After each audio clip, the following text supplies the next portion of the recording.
HTML এবং CSS টিউটোরিয়ালে আপনাদের স্বাগত জানাচ্ছি। আমি আলিমুন করিম পিটু। আজকে টিউটোরিয়ালে আমরা যেটা দেখাবো সেটা হচ্ছে যে প্রিভিয়াস যে টিউটোরিয়াল ছিল সেটার সাথে অনেকটা রিলেটেড। তো গত টিউটোরিয়ালে আমরা দেখেছিলাম যে সিম্পল একটা আনঅর্ডার লিস্টকে আমরা কিভাবে একটা এর ধরনের ইনলাইনে নিয়ে আসবো এবং সেটাকে কিভাবে আমরা একটা ম্যানুভারের মতো একটা স্টাইলে নিয়ে আসতে পারবো, অর্থাৎ একটা লাইনে কিভাবে আনবো সেটার বিভিন্ন ডিজাইন আমরা দেখিয়েছিলাম। অর্থাৎ কিভাবে আপনার যে ট্যাক্স ডেকোরেশন যেটা থাকে, অর্থাৎ নিচে একটা দাগ থাকে সেটা কিভাবে ওঠায়, তারপর হচ্ছে এটাকে কিভাবে আপনি ইনলাইনে আনবেন। তো এই টিউটোরিয়ালে আমরা যে যে জিনিসগুলো দেখাবো সেটা হচ্ছে যে আপনি দেখতে পাচ্ছেন যে এখানে আমি যখন ম্যানুভারটা তৈরি করলাম, সিম্পল খুব একটা ম্যানুভার, এখন যদি আমি আমার ব্রাউজারটাকে মিনিমাইজ করি অত ছোট করি, তাহলে আপনি দেখতে পারবেন যে এটা যে স্ট্রাকচারটা আছে সেই স্ট্রাকচারটা ঠিক থাকছে না, অর্থাৎ এটা ভেঙে যাচ্ছে। আপনি দেখেন যে আমি যখন এটাকে ড্র্যাগ করে বাঁ দিকে নিয়ে আসছি, তখন দেখতে পাচ্ছেন যে যে স্ট্রাকচারটা অর্থাৎ যে ম্যানুভারটা সেটা ঠিক থাকছে না, এটা ভেঙে যাচ্ছে। তো আজকে টিউটোরিয়ালে আমরা সে যে এই ইম্পর্টেন্ট জিনিসটা দেখাবো যে কী করে আপনি আপনার যে স্ট্রাকচারটা সেটা ঠিক রাখবেন। তো এটা হচ্ছে যে কোনো ওয়েবসাইট ডিজাইনের ক্ষেত্রে এই বেসিক যে স্ট্রাকচারটা সেটা খুবই ইম্পর্টেন্ট। তো এটার ক্ষেত্রে আমি আগে বলে দিই যে কেন আসলে এই ঘটনাটা ঘটে যাচ্ছে, যে এটা কেন ভেঙে যাচ্ছে। আমি উদাহরণ যদি দেই তাহলে বলা চলে যে আপনি যদি চিন্তা করেন যে একটা পর্দার মধ্যে অর্থাৎ একটা স্ক্রিনের মধ্যে ধরুন যে আপনি কোনো কিছু আঁকলেন। তো এখন যদি আপনি এটাকে পর্দাটাকে ফোল্ড করেন, তাহলে আপনার যে যে জিনিসটা আপনি আঁকলেন সেই জিনিসটাও তার সাথে সাথে ফোল্ড হয়ে যাবে। এখানে ব্যাপারটা ঠিক এই ঘটনাটা ঘটছে, যেটা হচ্ছে যে পর্দার মধ্যে আমি ধরুন যে লেখাগুলো লিখলাম, এখন যখন আমি পর্দাটাকে ফোল্ড করছি তার সাথে সাথে আমার যে লেখাটা আছে সেটাও ফোল্ড হয়ে যাচ্ছে। কিন্তু এই সমস্যা থেকে যদি আমি উত্তরণ চাই, অর্থাৎ এই সমস্যাটা যাতে না হয়, তাহলে কি করতে পারি? তো সেক্ষেত্রে একটা কমন বিষয় হচ্ছে আমি যদি এমন কিছু করি যে পিছনে আমার একটা পর্দা থাকবে, তার সামনে আরেকটা পর্দা থাকবে। অর্থাৎ ধরুন যে পিছনের একটা পর্দার একটা রং হচ্ছে কালো, সামনে আরেকটা পর্দা আছে যেটা হচ্ছে সাদা।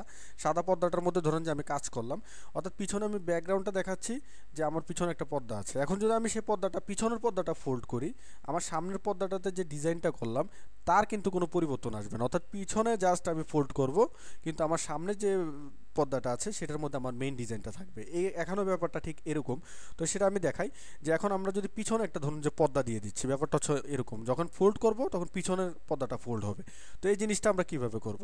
তো চলুন আগে গত টিউটোরিয়াল একটু প্রিভিউ করি। এখানে আমরা যেটা করেছিলাম সেটা হচ্ছে যে আপনি দেখতে পাচ্ছেন যে ট্যাগের মধ্যে আমরা আনঅর্ডার লিস্ট করে লিস্ট নিয়েছিলাম, অর্থাৎ বিভিন্ন লিস্টের মাধ্যমে আমরা হোম, অ্যাবাউট আস, কন্ট্যাক্ট আস এবং হেল্প এই চারটা লেখা লিখে সেটাকে বিভিন্ন ডিজাইন করেছিলাম, ডিসপ্লে করেছিলাম ইনলাইন, যার কারণে একটা লাইনে চলে আসলো।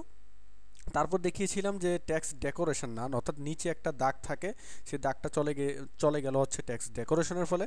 তারপর ট্যাক্স ট্রান্সফর্ম, যেটা হচ্ছে আপার কেস অর্থাৎ ক্যাপিটাল লেটার আনার জন্য আমরা ইউজ করেছিলাম হচ্ছে ট্যাক্স ট্রান্সফর্ম। প্যাডিং লেফট, অর্থাৎ মাঝখানে যে গ্যাপটা সেই গ্যাপটা আমি দিয়েছিলাম হচ্ছে প্যাডিংয়ের মাধ্যমে। আর ফন্ট সাইজ যেটা, সেটা হচ্ছে যে এখানে ফন্ট সাইজ 20 পিক্সেল, অর্থাৎ বুঝতে পারলেন। আর যে কালার সেটা আমি দিয়েছিলাম গ্রে, অর্থাৎ এটার যে কালারটা সেটা হচ্ছে গ্রে কালার। আর নিচে আমরা হভার ইউজ করেছিলাম, যার যেটা হচ্ছে যে মাউস কার্সারটা যখন আমি নিচ্ছি তখন এই কালারটা রেড হয়ে যাচ্ছে হভারের ফলে।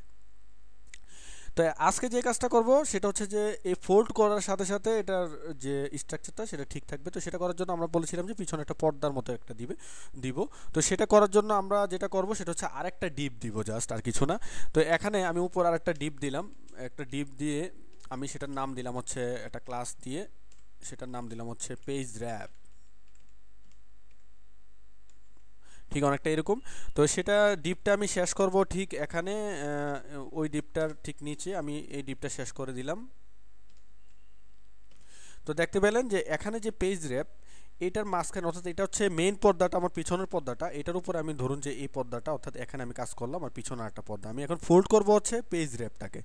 এখন পেজ র্যাপ এখানে যেটা আছে, এটাকে যদি আমি এখন এটাকে ক্লাসটার এখানে কাজ করি, ধরুন যে সব আমি এখানে যদি জাস্ট লিখি যে পেজ র্যাপ, আর এটা হচ্ছে ক্লাস, ডট দিয়ে শুরু করতে হবে ক্লাস।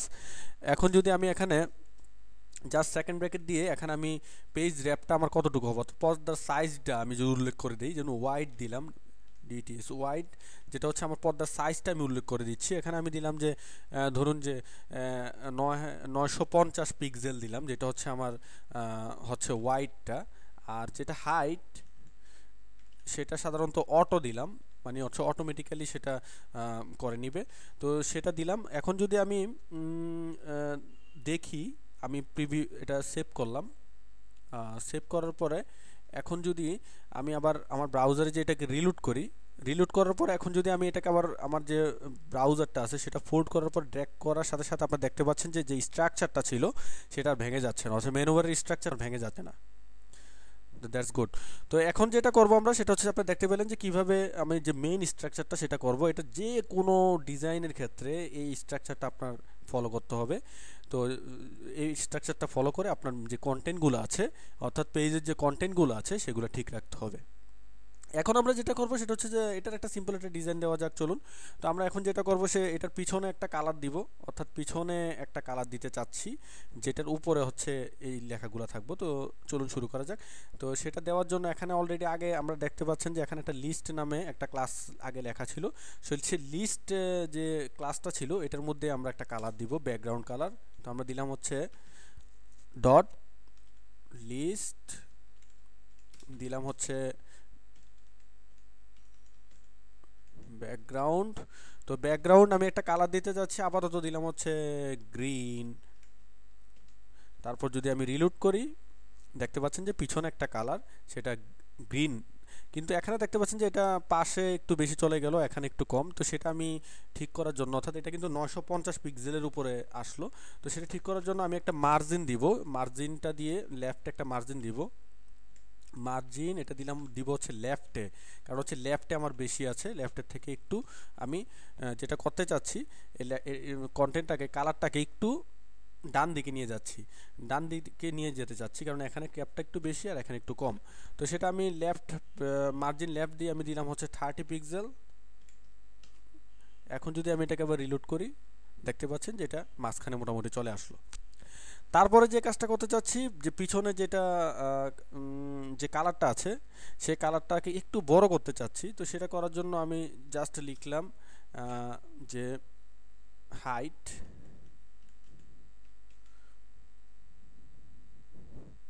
That's call 50 pixel. তো দেখতে পেলেন যখন আমি হাইট দিলাম এটার যে 50 পিক্সেল সেটা হয়ে গেল, অর্থাৎ পেছনের যে আমার কালারটা ছিল সেটা একটু বড় হয়ে গেল। তো তারপরে যে কাজটা করতে চাচ্ছি সেটা হচ্ছে যে এখানে লেখাগুলা কিন্তু আমার নিচে নামলো না, তো লেখাগুলোকে আমি নিচে নামাতে চাচ্ছি। তো সেই কাজটা করার জন্য আমি যদি এখানে লিখি যে প্যাডিং টপ, এখন দিলাম হচ্ছে 20 পিক্সেল। এখন যদি আমরা লক্ষ্য করি যে আমার যে লেখাটা সেটাও মাঝখানে চলে আসলো। তো এখন যে এই যে কালারটা আছে অর্থাৎ গ্রিন কালার সেটা তো আমি দিলাম, কিন্তু এর চেয়ে বেটার কালার আপনি কিভাবে চুজ করবেন, অর্থাৎ বিভিন্ন ধরনের সুইটেবল কালার দিতে পারেন নেটের সাহায্য নিয়ে। তবে সবচেয়ে সহজ পদ্ধতি যেটা সেটা হচ্ছে আপনার কাছে যদি ফটোশপ থাকে, আপনি ফটোশপে যে কোনো একটা ফটোশপ ওপেন করার পর এখানে আপনি যখন দেখেন যে দুটা কালার, অর্থাৎ উপরে একটা ফরগ্রাউন্ড নিচে একটা ব্যাকগ্রাউন্ড, এখানে যে কোনো একটার উপরে ক্লিক করে আপনি যে কোনো একটা কালার এখান থেকে চুজ করে নিতে পারেন। এটা হচ্ছে সবচেয়ে মানে ভালো ভালো কালার চুজ করার সবচেয়ে বেটার ওয়ে আমি মনে করি। তো আমার কালার চুজ খুব একটা ভালো না, তারপর আমি একটা কালার এখান থেকে চুজ করলাম, ধরুন যে এই কালারটা আমি চুজ করলাম, করার পরে আচ্ছা এই কালারটা চুজ করা যায়, এই কালারটা চুজ করলাম। তো কালারটা চুজ করে এখন সেটা আমি এখানে অ্যাপ্লাই করলাম, অর্থাৎ আমার যে ব্যাকগ্রাউন্ড কালার যেটা গ্রিন ছিল এখানে Ctrl+V দিয়ে আমি সেটা অ্যাপ্লাই, অবশ্যই হ্যাশ সাইন দিয়ে আপনি শুরু করতে হবে। তো হ্যাশ সাইন দিয়ে আমি শুরু করলাম, হ্যাশ সাইন দিয়ে কোডটা লিখতে হবে, 6টা কোড দেখেন 320 932 মোট 6টা কোড। Ctrl+S দিয়ে এখন যদি আমি রিলোড করি তাহলে পিছনের যে কালারটা সেটা আমি যে কালারটা চুজ করেছিলাম সেটা চলে আসলো। তো এটা যে হেডারটা তৈরি করলাম অর্থাৎ যে ব্যাকগ্রাউন্ডটা সেটা খুবই সিম্পল দেখাচ্ছে, তো এটাকে একটু ভালো দেখানোর জন্য আমরা শ্যাডো দিতে পারি ইচ্ছে করলে। তো শ্যাডোটা চলুন দেখা যাক। তো শ্যাডো কীভাবে দেওয়া হয়, শ্যাডো দেওয়া হয় খুব সিম্পল একটা পদ্ধতিতে, সেটা হচ্ছে যে জাস্ট লিখতে হবে যে বক্স, তারপরে একটা দিতে হবে আন্ডারস্কোর, তারপর লিখতে হবে শ্যাডো, তারপর দিতে হবে 2 পিক্সেল। এটা হচ্ছে আমার পেছনে কতটুকু শ্যাডোটা যাবে, তারপর আবার 2 পিক্সেল দিব যেটা হচ্ছে লেফট অর রাইট, অর্থাৎ বাঁ দিক থেকে ডান দিকে কতটুকু যাবে সেটা হচ্ছে আরেকটা পিক্সেল। আর এখানে যেটা সেটা দিচ্ছি সেটা হচ্ছে ব্লুর, ব্লুর মানে হচ্ছে কতটুকু ব্লুর হবে সেটা ডিপেন্ড করে এটার উপরে। তো আমরা দিলাম হচ্ছে এটাও 2 পিক্সেল। তারপর শ্যাডোর যে কালারটা সেটা কেমন হবে, তো আমি দিলাম হচ্ছে গ্রে। এখন আমি যদি এটাকে সেভ করি, সেভ করে যদি এখন আমি রিলোড করি, আপনারা একটা সিম্পল একটা ছোট্ট একটা শ্যাডো দেখতে পাচ্ছেন পিছনে, যেটা তৈরি হয়ে গেল। তো এটাকে যদি আরও বেশি দেখতে পারেন, এটা 5 পিক্সেল করে দিতে পারেন।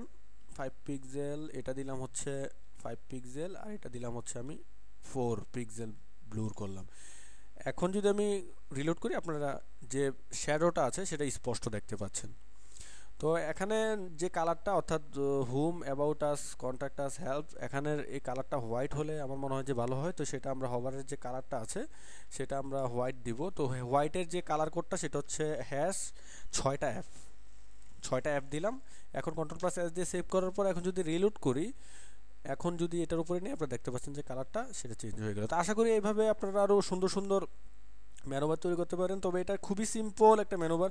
আমরা সামনে আরও অনেক ভালো ভালো ম্যানোভার তৈরি করব, সেটার মধ্যে সাব মেনুও দিব। তো এইভাবে আস্তে আস্তে এগিয়ে যাব। তো চলুন পরবর্তী টিউটোরিয়াল আমরা বাটন কীভাবে তৈরি করতে হয় সেটা দেখাবো।